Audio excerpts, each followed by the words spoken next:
From Wish TV and the All Indiana Podcast Network, this is the News 8 Daily 8 Podcast, a Wish TV News 8 update. Hi, this is Hannah Mordo, and this is your News 8 Daily for Thursday, January 18th. There is some snow out there in the northern part of the state, but the temperature in the 20s, and honestly, that feels way better than the single digits we've had all week. That being said, more weather is on the way. We're expecting a second round of snow to form tonight. It's going to blanket most of the state going into early Friday morning and could mean a tricky Friday drive. Nearly 24 counties in Indiana remain under a travel advisory. The latest map from the state shows 22 counties in yellow. That's the lowest level of travel alert, but it does mean travel may be restricted in some areas. There are no travel watches or warnings this morning. Plainfield police say a snowplow driver is dead after crashing into a parked, unoccupied semi. It happened at around 1:30 this morning in a parking lot off of Plainfield Road just west of the airport. It is not clear what caused the crash, and police are still working to identify the driver. Now to iTeam 8, an extraordinary day in the Delphi Murders case. Richard Allen's legal team will appear before the Indiana Supreme Court. They want his original attorneys back on the case and a special judge in the trial to be removed. News 8's Brittany Noble is on the story and has more about the two very specific issues before the court. Richard Allen won't even be at the hearing. There are two issues, and neither of them have anything to do with Allen's guilt or innocence in the murders of Abby Williams and Libby German. Allen's current attorneys will ask the Supreme Court justices to reinstate his original attorneys to the case. Judge Frances Gull removed Bradley Rossi and Andrew Baldwin from the case last year. She cited what she called their gross negligence in the leak of evidence in the case, one that included crime scene pictures. Allen's legal team also wants Gull removed from the case, saying she's shown bias towards them and his defense attorneys, and they cannot get a fair trial from her. Well, the arguments are scheduled to last about 1 hour, but the Supreme Court could take several weeks or even months to issue a decision. Also note that this hearing will have nothing to do with other issues in the case, including multiple requests that Allen be moved out of a state prison and into a county jail, or on whether certain evidence will be excluded from trial. Allen is currently set to go on trial for the Delphi murders in October. His defense team also wants that trial moved earlier in the year. The arguments are set to begin at 11 a.m. and you can watch every word of them right here on Wish TV and WishTV.com. I'm Brittany Noble, reporting for Wish TV, WishTV.com, and follow us on Facebook for updates. All right, Team 8 has been following the case closely, and so has Anya Kane and Kevin Greenlee. They're the hosts of the Murder Sheet podcast. They were on Daybreak this morning and spoke to us about the case. It boils down to one crucial issue, and that is who has the right to determine who should represent Richard Allen in the criminal trial. Should Judge Gull be allowed to use her judgment that these attorneys are not competent? Or should more deference be given to the judgment of the defendant, Richard Allen, who plainly wants these current attorneys to come back? Now, what is the key thing you want to hear from either the attorneys or the justices today? I think we'd really like to hear, I listened into the questions the justices are asking and seeing if there's any tea leaves we can read from that, if they're really hammering any points, because I think that could tell us what they're thinking going forward and may give some illumination to how this is all going to play out. Breaking news, another candidate is about to jump into the race for Indiana Attorney General. Beth White is set to announce at 1 this afternoon her run for the Democratic nomination. White has held several state and local posts, including 2 terms as Marion County Clerk and current leader of the Coalition to End Sexual Assault and Human Trafficking. She says in a statement ahead of the announcement, Hoosiers deserve an Attorney General who will focus on protecting their rights rather than trying to take them away. My entire career has been about fighting to protect Hoosiers. White will join Destiny Scott Wells in running for the Democratic nod. Republican Todd Rokita is the incumbent. Police reports detailed the December discovery of Colts owner Jim Irsay unresponsive in his home in Carmel. Records show a call came in from Irsay's home in the early morning hours of December 8th. In their reports, officers say Irsay was in bed, gasping for air with a bluish skin tint that was cold to touch. Investigators say they gave him Narcan, which yielded a slight response. Paramedics then took him to the hospital. The documents list it as an overdose incident, but draws no conclusions about what Irsay Irsay had taken or how much, and whether it had been prescribed. Irsay has been open about his struggles with addiction in the past. A team spokesperson would not comment on the incident and says Irsay is continuing to recover from a severe respiratory illness announced earlier this month.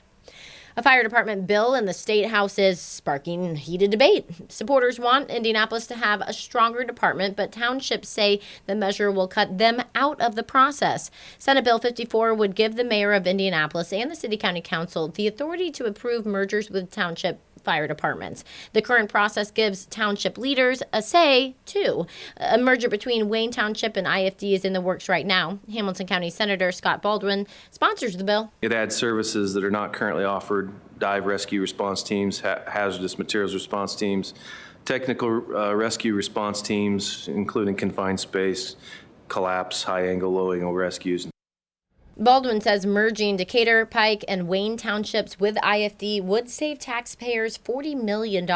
Critics warn township debt would limit the savings. Wish TV is your education station. New reading rules for schools are moving forward at the State House. A Senate committee has approved new interventions to make sure kids are reading at grade level. Senate Republicans set reading as their priority this session, citing new test results showing 1 in 5 third graders cannot read at grade level. Under the new bill, students would take their first iRead assessment in 2nd grade, allowing schools to offer intervention programs in the summer. Students could then take the reading assessment again in 3rd grade. If they fail 3 times, though, they would be held back. Some educators don't support that part of the bill. I would say retention just does not have the same type of founding as most of the other options that have already been mentioned. There is a 60-year body of research around retention that has shown lots of negative impacts. Committee approval moves the bill closer to the full Senate and eventually the House. The workforce in Indiana child care programs could soon expand because of a new bill. It moved forward at the State House yesterday. The measure would make these workers eligible for child care fund vouchers to help pay for their own child care costs. It would also lower the minimum age to be a child care worker to 18 and allow 16 and 17-year-olds to work in the facilities under supervision. People who run daycares and early learning centers say this would help retain qualified workers.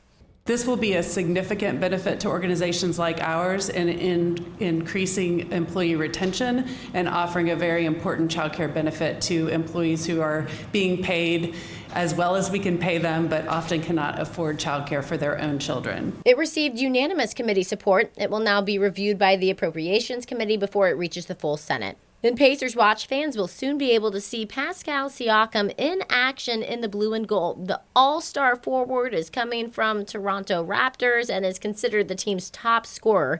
Here are the full details of the trade. The Raptors will get Bruce Brown, Jordan Nwora, and 3 first-round draft picks, 2 this year, 1 in 2026. The Pacers also picked up a player from New Orleans yesterday and traded him to the Raptors, giving Indiana a second-round pick. Disney on Ice is back in Indianapolis at Gainbridge Fieldhouse with several shows over the next few days. Into the Magic includes Disney favorites like Moana, Frozen, and Coco. There are shows tonight, tomorrow, and this weekend. A new entertainment space is opening right next to Gainbridge Fieldhouse. Commission Row is the newest addition to the Pacers block downtown. News 8's Hernan Gutierrez tells us this is happening just in time for the NBA All-Star Game.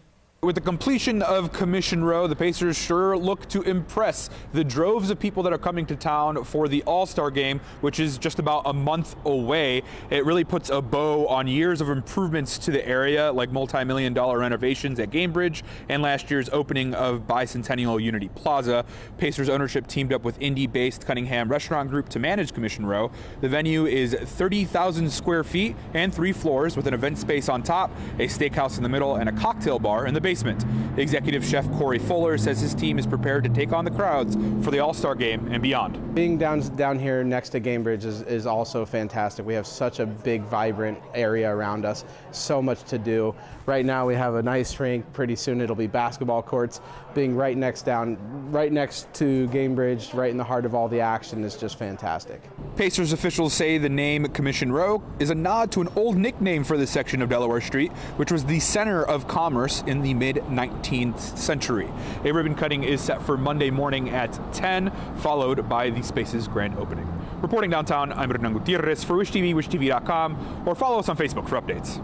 Firefighters are calling a local teen a hero after he rescued his neighbor from a house fire in Newcastle. 16-year-old Coy Adkins and his stepdad Roy King say they were in the right place at the right time to rescue a woman. It happened last week. They live across the street from the woman. Coy says his stepdad noticed the house was on fire and Coy jumped into action and pulled the woman from the burning home. I got on my hands and knees, covered my face, got to her, and I was trying to get her to come a little bit.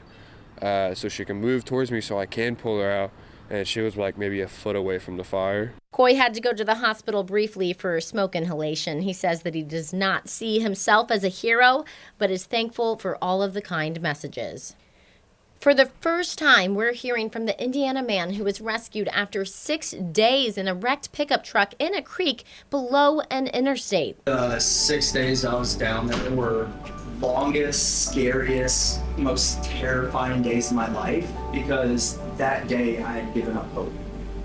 And that morning I think I handed you my notebook, but that notebook had my obituary in it. Matt Riem is now out of the hospital. He met with the 2 fishermen who found and rescued him 3 weeks ago in his mangled truck under I-94 in Portage. Riem was flown to a South Bend hospital in critical condition. His leg had to be amputated, but Riem says he is proud to have been given a second chance at life. In business news, the average American says financial independence is making upwards of $94,000 a year.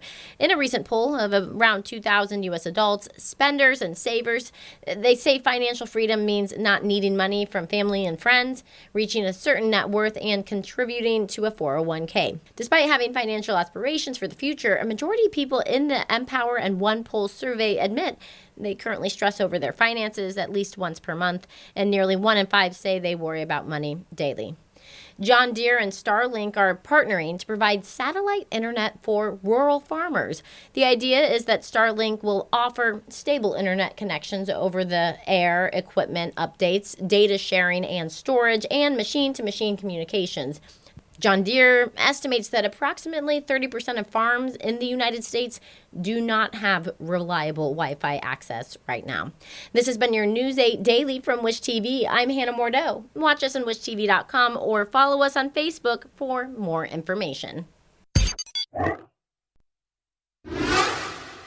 This is the News 8 Daily 8 podcast, a Wish TV News 8 update on demand. For even more, on demand and on the go, connect with Wish TV on Facebook at wishtv.com and on the free Wish TV mobile app. Thank you for listening, and be sure to like, subscribe, and follow this podcast for updates every weekday morning on the All Indiana Podcast Network and wherever you get your podcast.